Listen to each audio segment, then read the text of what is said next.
Baik, puji Tuhan, di tema kita di hari ini, saya ingin memberikan satu mungkin tema pembahasan seperti ini sih, bahwa setiap anak-anak Tuhan ini, meskipun kita sudah punya iman, kita sudah percaya kepada Tuhan, tetapi di dalam kehidupan kita itu kita masih banyak hal-hal yang harus kita hadapi ya, karena tetap kita ada di dalam dunia, tetap kita ada menjadi seorang manusia yang mempunyai tubuh, darah, dan daging.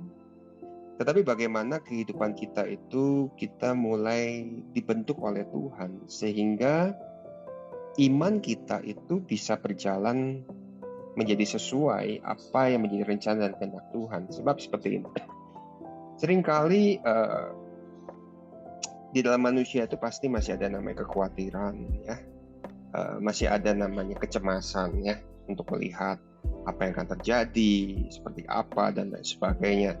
Pasti kalau kita secara manusia pasti ada ya, kalau bukan manusia lagi ya baru nggak ada ya, tapi kita masih ada. Tapi juga ada namanya yang seringkali pada saat kekhawatiran itu kita tidak menjadi peka bagaimana kita belajar mendekat dengan Tuhan, maka kekhawatiran itu berubah menjadi satu ketakutan yang begitu luar biasa.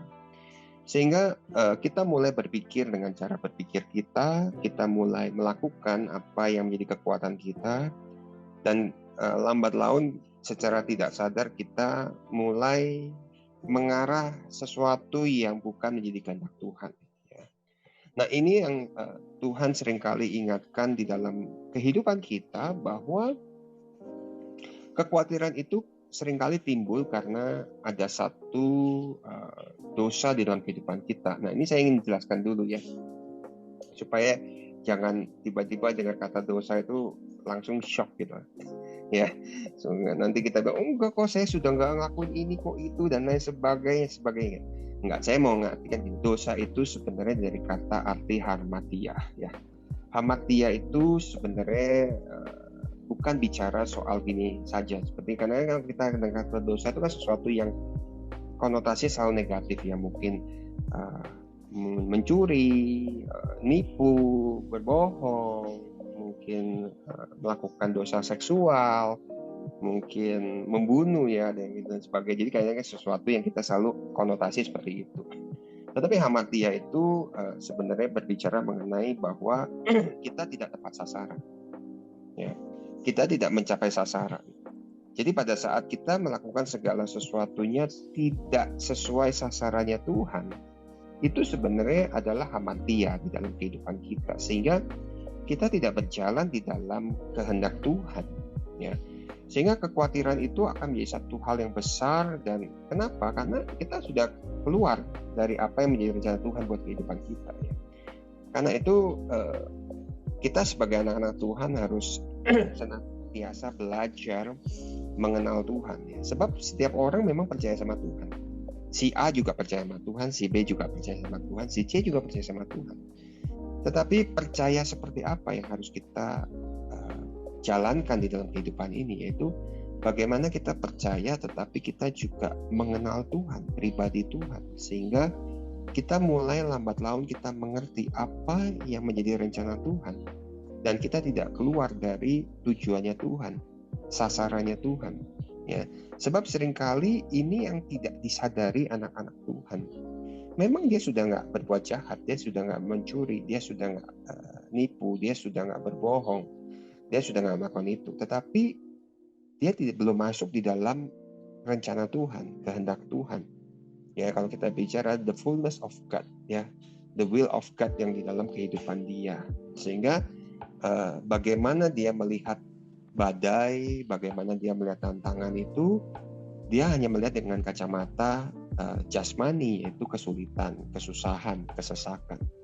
Tetapi dia tidak bisa melihat bagaimana seseorang anak Tuhan, seorang Kristen yang percaya Tuhan, bagaimana hidup kita itu bisa ya, kalau katanya gini, saya membuat satu phrase seperti ini, dancing in the storm.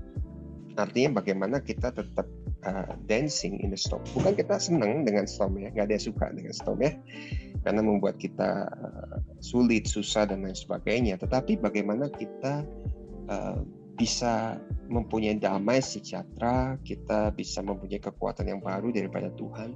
Kita bisa melihat ada satu pintu yang Tuhan bukakan demi pintu. Seringkali kita tidak mau melangkah sebab kita merasa di depan kita nggak ada pintu yang terbuka, sehingga kita tidak bisa meninggalkan pintu di belakang kita. Padahal sebenarnya seringkali tanpa kita sadari, seringkali ada pintu kok seolah tertutup di belakang kita. Tetapi kita tidak mau melangkah ke depan sebab kita belum bisa melihat. Tetapi itulah Tuhan, bagaimana kita akan dibawa melihat pintu yang terbuka ya. Sekali lagi kita lihat kan kalau kayak Nuh waktu terakhir, kenapa kok sampai setelah membangun hampir mungkin 100 tahun baru akhirnya di hari terakhir itu binatang-binatang itu yang akhirnya masuk gitu ke kapal. Karena saya percaya sebenarnya selama membangun itu Nuh dan Tuhan tuh menantikan siapa yang ingin masuk ke dalam bahtera itu. Masih ada kemurahan Tuhan bagaimana supaya masuk. Jadi bukan menyiapkan untuk binatang ya. Kalau kita sering dulu Sunday School, Nuh lagi menyiapkan untuk binatang. Saya pikir enggak. Tuhan menciptakan untuk umat-umat kesayangannya, bukan cuma pilihan, tetapi memang yang dipanggil Tuhan, supaya kita ada waktu. Bener, 100 tahun kan berarti ada waktu 100 tahun untuk kita sebenarnya kembali lagi kepada Tuhan, cinta lagi sama Tuhan. Artinya sebenarnya itu yang Tuhan inginkan di dalam kehidupan kita ya. Tapi di saatnya waktu itu kan sampai akhirnya pintu itu tertutup. Kalau kita lihat pintu itu tertutup, yang nutup itu bukan Nuh, yang nutup itu adalah Tuhan. Karena Tuhan menutup itu dari depan. Artinya Tuhan itu tetap berdaulat di dalam kehidupan kita. Ya, jadi kalau ada pintu yang tertutup, kita jangan merasa bahwa seolah-olah oh ini orang nih yang memang nyakitin saya dan sebagainya, ini orang yang ngerugiin saya. Bukan. Kalau kita tahu bahwa kita ada di dalam jalan Tuhan, memang kadang Tuhan yang nutup itu supaya ada pintu yang terbuka lagi di depan untuk kita jalankan. Amin. Karena itu bagaimana kehidupan kita harus peka supaya hamartia ini kita bisa tahu artinya bahwa apakah kita sudah di dalam lane-nya Tuhan, jalurnya Tuhan. Ya kan, bukan berarti kita ke gereja itu artinya kita sudah di dalam jalurnya Tuhan, belum tentu ya. Ya, karena gereja itu hanya membuat orang menjadi seorang religius gitu loh. Tetapi belum tentu dia mempunyai hubungan yang erat dengan intim dengan Tuhan, bukan bicara relationship. Religius itu hanya bicara tentang baik. Tetapi kalau kita bicara relationship, itu bicara hidup kita akan terus dibenarkan Tuhan, kita akan punya kebenaran Tuhan yang lambat laun akan jadi bagian daripada kehidupan kita. Artinya seorang religius belum tentu jadi orang yang benar, tetapi kita dipanggil menjadi orang yang benar. Ya, saya percaya orang yang benar juga pasti cinta rumah Tuhan ya.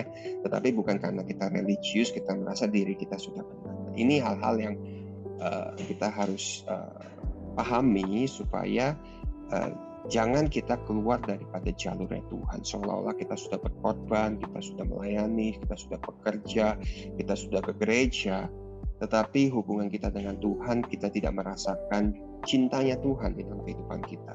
Kita tidak merasakan bahwa kasihnya Tuhan yang begitu besar di dalam kehidupan kita. Ya sungguh-sungguh, bukan karena si A yang ngomong, bukan karena saya yang ngomong, bukan karena si B yang ngomong. Tapi kita merasakan memang Tuhan ada di dalam setiap kehidupan kita. Amin. Nah ini yang kita harus bangun supaya kita terus mempunyai relasi yang erat dengan Tuhan. Nah, saya akan buka dulu di firman Tuhan di Filipi 4 ayat 7-9. Saya akan coba memberikan satu pandangan ya, sekali lagi. Ini bukan doktrin tapi satu pandangan supaya kita sama-sama, karena setiap orang akan mempunyai pengalaman rohani yang berbeda-beda. Filipi 4 ayat 7-9. Damai sejahtera Allah yang melampaui segala akal akan memelihara hati dan pikiranmu dalam Kristus Yesus. Jadi akhirnya, saudara-saudara, semua yang benar, semua yang mulia, semua yang adil, semua yang suci, semua yang manis, semua yang sedap didengar, semua yang disebut kebajikan dan patut dipuji, pikirkanlah semuanya itu. Dan apa yang telah kamu pelajarin, dan apa yang telah kamu terima, dan apa yang telah kamu dengar. Jadi setelah apa yang sudah kita pernah pelajari berpuluh-puluh tahun, apa yang sudah kita terima di dalam firman Tuhan, pengajaran dan lain sebagainya, mungkin rema, mimpi dan lain sebagainya, visi daripada Tuhan, dan apa yang telah kamu dengar, ya ini juga firman Tuhan, dan apa yang telah kamu lihat. Mungkin saya percaya setiap daripada kita sudah pernah mengalami kebaikan Tuhan, mujizat Tuhan, pertolongan Tuhan, dan lain sebagainya. Apa yang sudah pernah dilihat, yang mungkin kita lihat orang lain juga mungkin dari sakit disembuhkan, dan lain sebagainya. Lakukanlah itu, maka Allah sumber damai sejahtera akan menyertai kamu.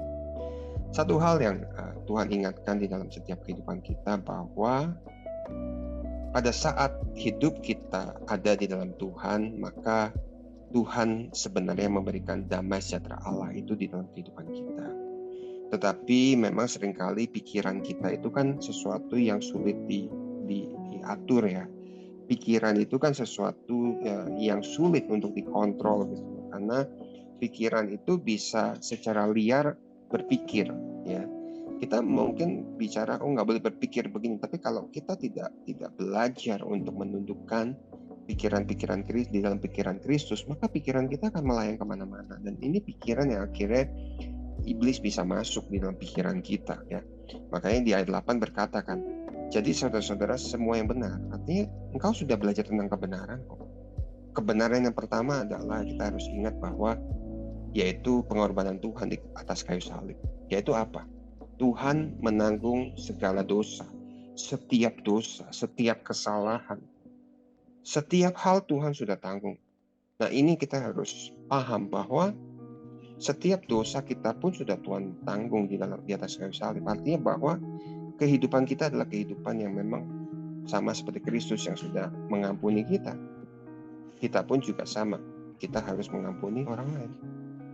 Ini semua yang dasar yang Tuhan ajarkan di dalam kehidupan kita pada saat kita belajar mengiring dengan Tuhan, sehingga kita pasti akan banyak hal yang kita harus lewati. Ya, tetap kita harus punya rema, mempunyai kehati-hatian supaya kita tidak masuk tadi di dalam amati. Tetapi firman Tuhan mengajarkan di dalam kehidupan kita bahwa lakukan apa yang benar. Ya, karena itu saya lihat memang banyak anak-anak Tuhan yang akhirnya tidak bisa bertumbuh ya di dalam pengertian akan Tuhan, akhirnya perjalanan rohani akhirnya berhenti karena pada saat dia punya iman percaya sama Tuhan, dia percaya sama Tuhan. Saya percaya setiap orang itu sebenarnya percaya sama Tuhan. Dia tahu Tuhan itu baik, Tuhan itu benar, tahu pasti ya kan, dia tahu dia harus mungkin punya devotion kepada Tuhan, devoted sama Tuhan. Dia tahu segala sesuatu, tapi kita harus pahami bahwa iman itu harus ditumbuhkan. Iman itu harus dibangun. Nggak bisa segala sesuatu hanya bicara iman. Meskipun gini, iman adalah dasar dari segala sesuatu, tetapi firman adalah yang menjadikan segala sesuatu.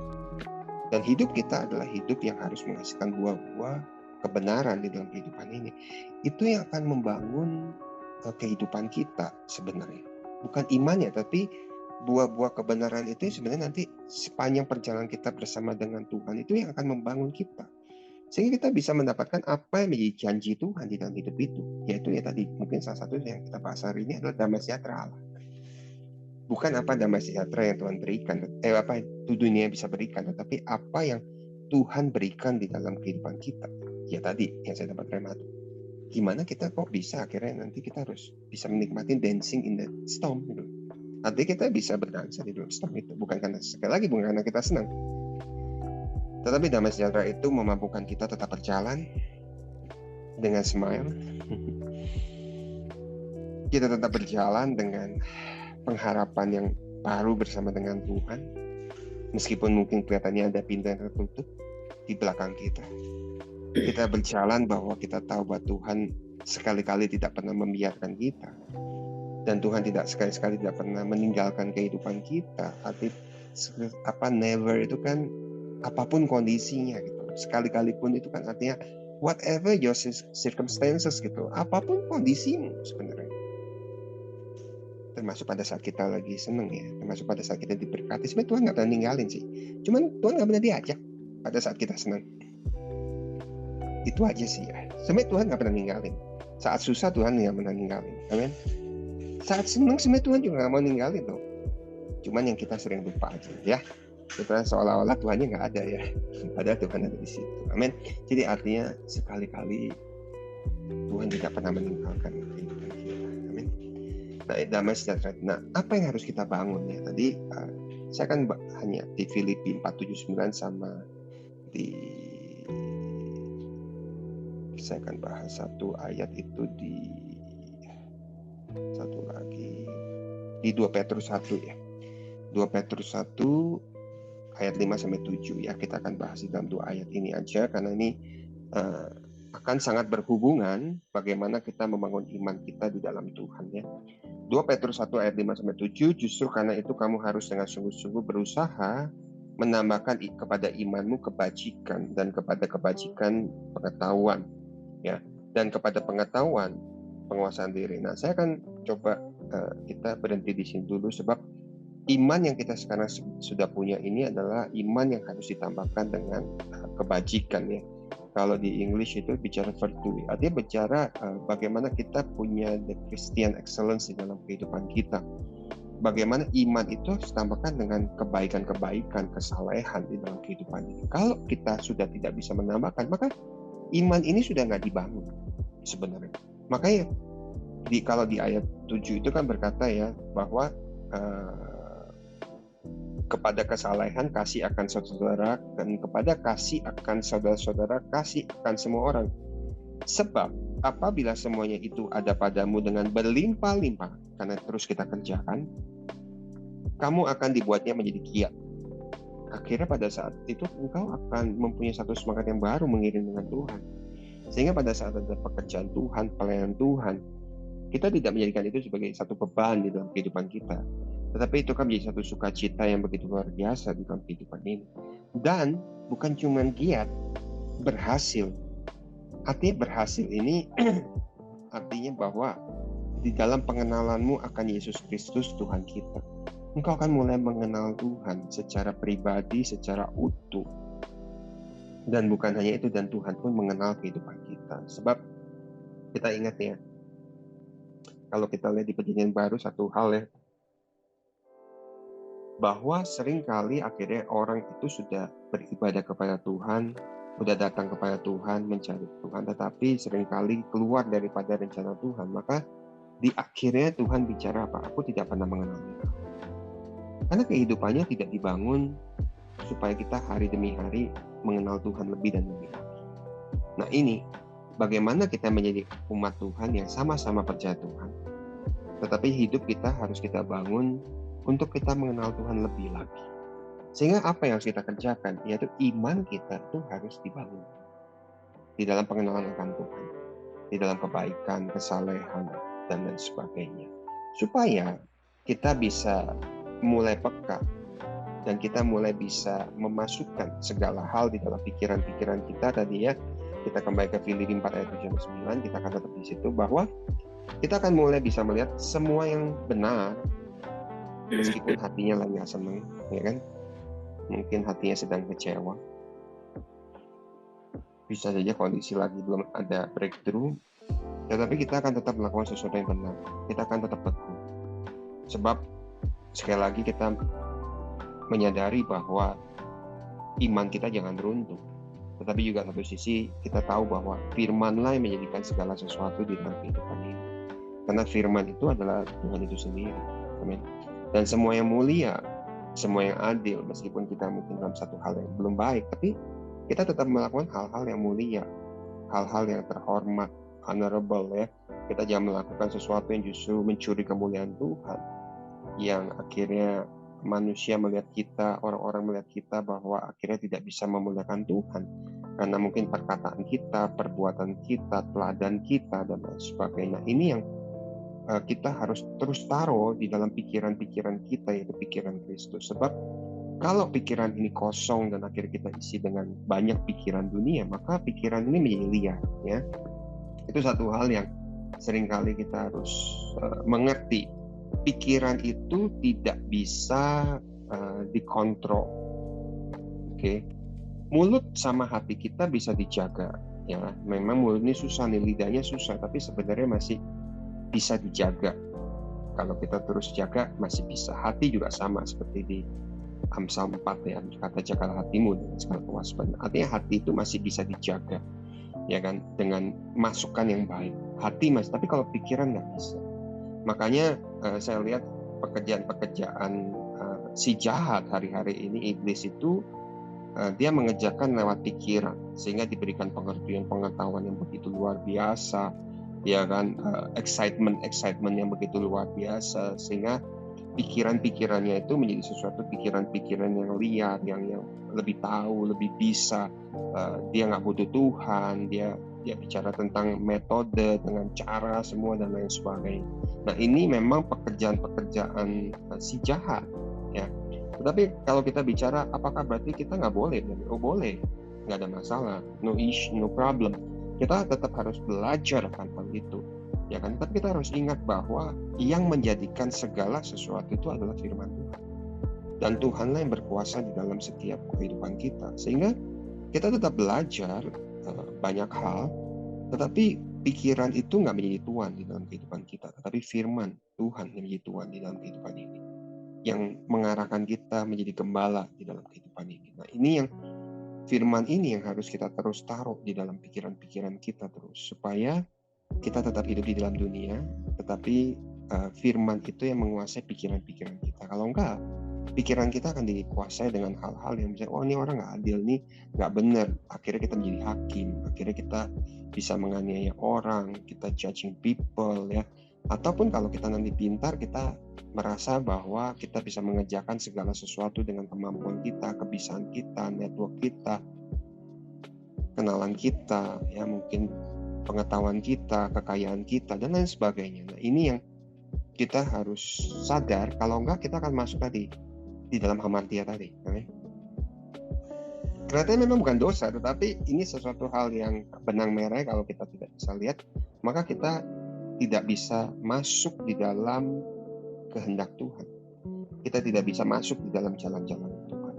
Ya, karena itu terus pikirkan, dan ya, semua yang manis, semua yang sedap didengar, semua yang disebut kebajikan dan patut dipuji, pikirkanlah semuanya itu. Dan apa yang telah kamu pelajarin, yang apa yang kamu terima, maka Allah sumber damai sejahtera akan menyertai kamu. Nah, ini satu hal yang bahwa damai Tuhan ini berbicara tentang jiwa yang tenang. Amin. Meskipun di dalam tadi ya segala hal yang harus kita hadapi, tapi engkau mempunyai jiwa yang tenang. Seringkali pada saat pikiran-pikiran kita menjadi liar, ya, menjadi overthinking, ya, menjadi wild, jiwa kita menjadi nggak tenang, ya. Sebab banyak hal di hal-hal yang mungkin lalu dan lain sebagainya kita belum bisa mungkin melupakan, memaafkan, mengampuni, ya, sehingga kita tidak berjalan dengan utuh pada saat kita melangkah ke depan. Nah, tapi Tuhan ingatkan di dalam firman-Nya bahwa Tuhan sudah mati buat kita. Tuhan sudah mengampuni setiap dosa dan salah kita. Maka kita sebagai anak-anak Tuhan juga harus bisa mengampuni. Doakan orang-orang yang mungkin merugikan kita, menganiaya kita, mungkin memfitnah kita. Doakan, ya, ampuni, berjalan supaya engkau bisa mempunyai satu jiwa yang tenang, ya, karena engkau sudah mendapatkan keselamatan daripada Kristus, ya. Sebab di dalam Kristus itu jiwa yang tenang itu tidak ada ketakutan di dalam Tuhan. Nah, ketakutan ini kita harus tahu, ya, bukan ketakutan kayak misalnya kita bicara ketakutan yang di dalam dunia, artinya ketakutan pada saat kita berbuat yang salah, bukan. Ketakutan di sini adalah bicara apakah pada saat engkau side by side dengan Tuhan, ya kan. Makanya kalau kita bicara di Bible, righteousness ini kan bicara tentang the right standing with God. Artinya kita berdiri samping-sampingan dengan Tuhan. Apakah kita ada ketakutan pada saat kita berdiri bersampingan dengan Tuhan? Pada saat Tuhan ada di samping kita itu kita ada ketakutan apa enggak? Pada saat kita sebenarnya bicara kita tidak takut pada saat kita ada di samping Tuhan, maka inilah jiwa yang tenang di dalam kehidupan kita. Amin. Amin. Sehingga bukan ketakutan karena kita melakukan dosa dan kesalahan, tetapi ketakutan pada saat kita berjumpa dengan Tuhan itu kita takut. Ya. Satu hal yang saya selalu bicara begini, bahwa nanti di hari penghakiman Tuhan itu, Tuhan hanya akan bertanya apa yang kita kerjakan di dalam dunia ini. Ya, kadang-kadang bukan apa yang kita hasilkan, tetapi pada saat kita mungkin mengalami sesuatu yang sulit, apakah kita tetap mengucap syukur pada Tuhan? Pada saat kita mengalami sesuatu hal yang berat, apakah kita tetap punya pengharapan sama Tuhan? Apa mungkin keluh kesah yang ada dalam hidup kita? Apakah pada saat engkau belum mendapatkan jalan keluar, engkau tetap mempunyai endurance untuk engkau keep your faith in the Lord? Ya kan? Tetap sungguh-sungguh berharap sama Tuhan, tetap mengandalkan Tuhan.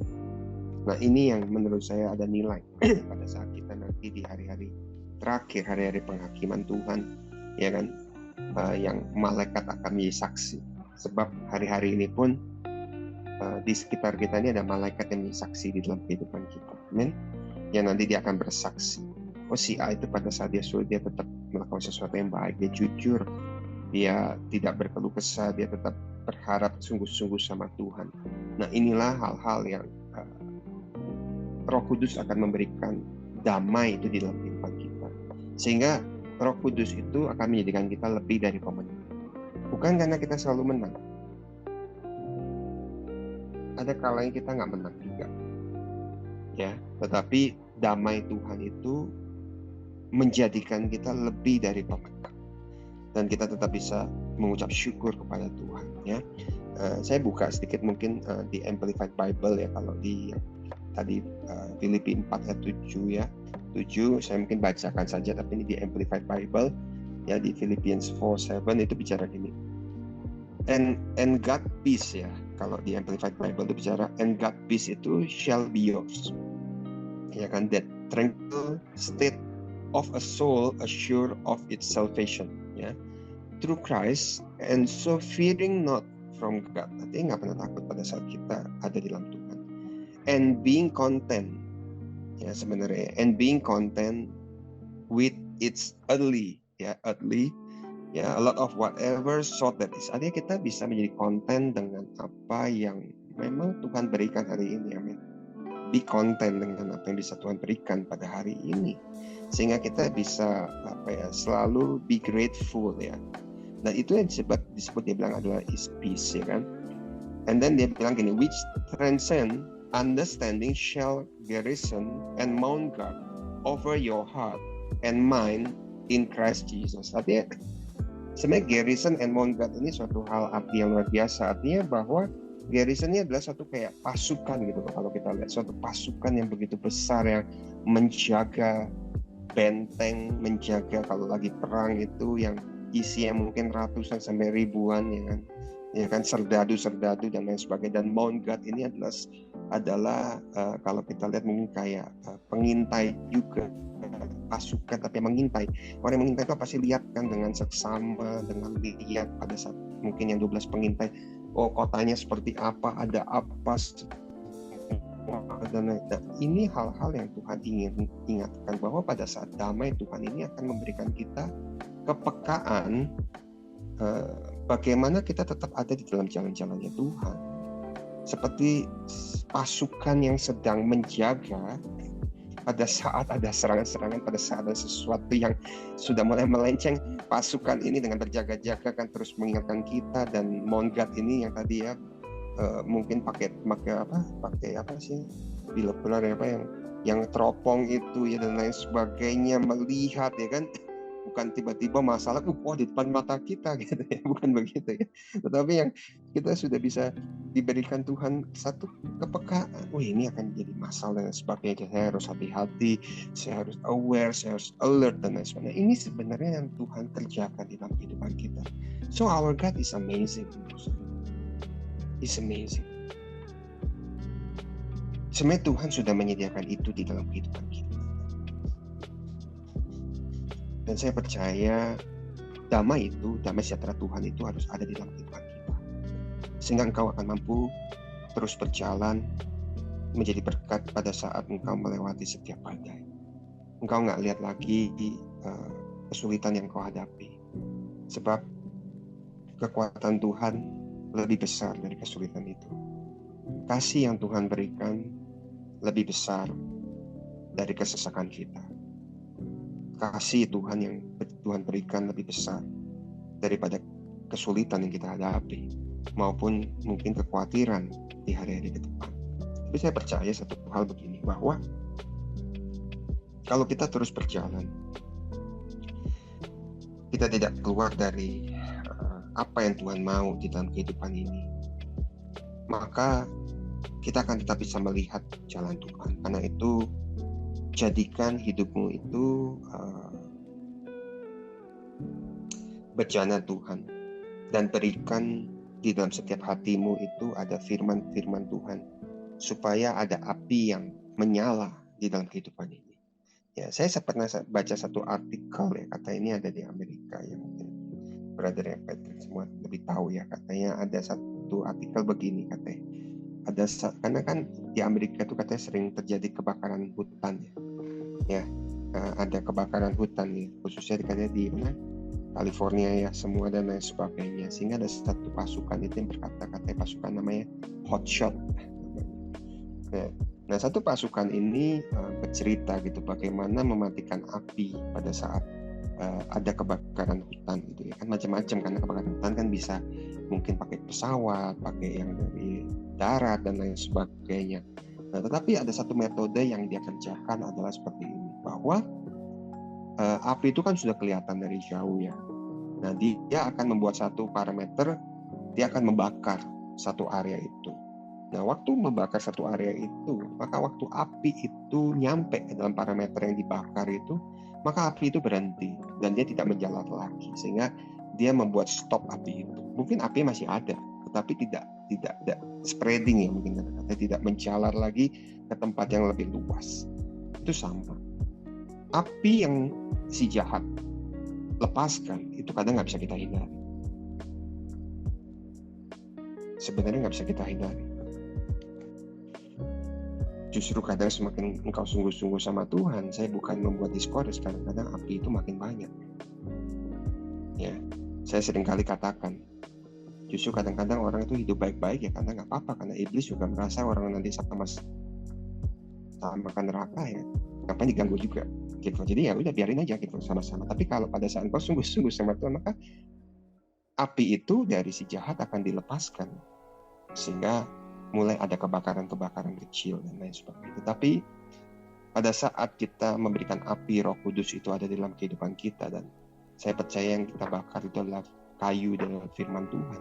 Semakin banyak firman Tuhan di dalam kayu itu, maka kita mempunyai borderline, ya kan, sehingga pada saat api si jahat itu akan terus memanah, pada saat mungkin api itu kekecewaan, dan api yang sudah kita korbankan di dalam firman Tuhan itu akan berkata, stop,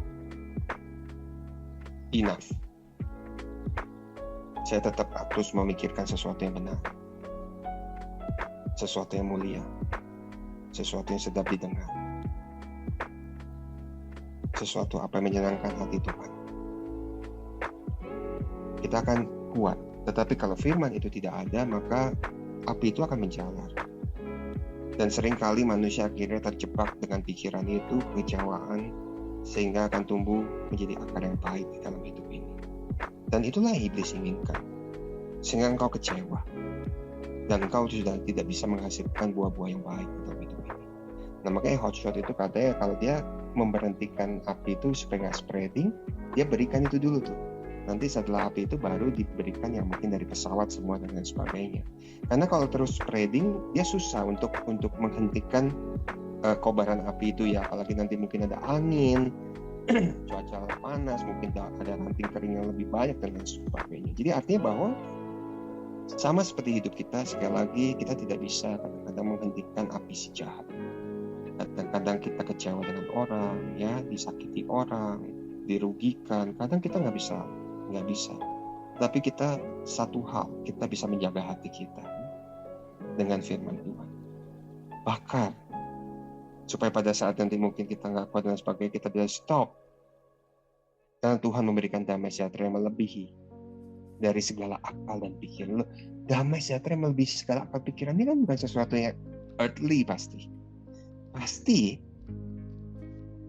Kalau yang bisa kita nikmati, kita beli, kita makan, kita konsum, itu kan sesuatu yang bisa kita bayar, kita beli. Nggak mungkin di luar akal. Nggak mungkin di luar pikiran kita. Betul ya? Tetapi apa yang tidak pernah engkau pikirkan, apa yang tidak pernah engkau dengar, apa yang tidak pernah timbul daripada hatimu, itu yang Tuhan sediakan di dalam setiap kehidupan. Nah, itu yang saya seringkali lihat. Seringkali anak-anak Tuhan sudah sama-sama percaya, punya iman, tapi akhirnya nggak bisa menikmati hal itu. Kenapa? Karena dia berhenti iman. Iman yang hanya percaya. Dia nggak lanjut dengan iman yang penuh dengan kebaikan, penuh dengan kasih, penguasaan diri, ya kan? Sampai nanti akhirnya kasih akan saudara, kasih akan semua orang. Dan kalau itu semua yang kau lakukan berlimpah-limpah, maka Tuhan akan memberikan engkau anugerah dan engkau akan berhasil di dalam pengenalanmu akan Tuhan Yesus. Jadi sederhana aja ya hari ini supaya kita mengerti bahwa damai sejahtera Tuhan itu sudah disediakan di dalam kehidupan kita. Bukan apa yang kita kerjakan sebenarnya, tetapi Tuhan sudah menyediakan di dalam firman-Nya. Tetapi kita harus waspada ya, bahwa api yang ditembakkan sama iblis itu pasti ada. Tetapi jagalah hidupmu, jagalah hatimu. Amin. Sebab kuasa Tuhan itu lebih besar dari segala sesuatunya. Amin. Dan kemampuan Tuhan lebih besar. Ya, sebab roh yang ada di dalam Tuhan, yang di dalam hidup kita, yaitu Roh Kudus, Roh Tuhan, itu lebih berkuasa, lebih besar daripada roh-roh yang ada di dalam dunia ini. Sehingga be strong, ya, be courageous, ya kan, keep the endurance sama Tuhan. Sebab jikalau engkau tidak menjadi lelah dan lemah, maka pada saatnya nanti engkau akan melihat tangan Tuhan yang terus bekerja di dalam kehidupan kita. Amin. Mungkin sekian dulu. Tuhan Yesus memberkati. Nanti mungkin kalau ada sedikit diskusi boleh ya, sambil kita ngobrol-ngobrol. Thank you.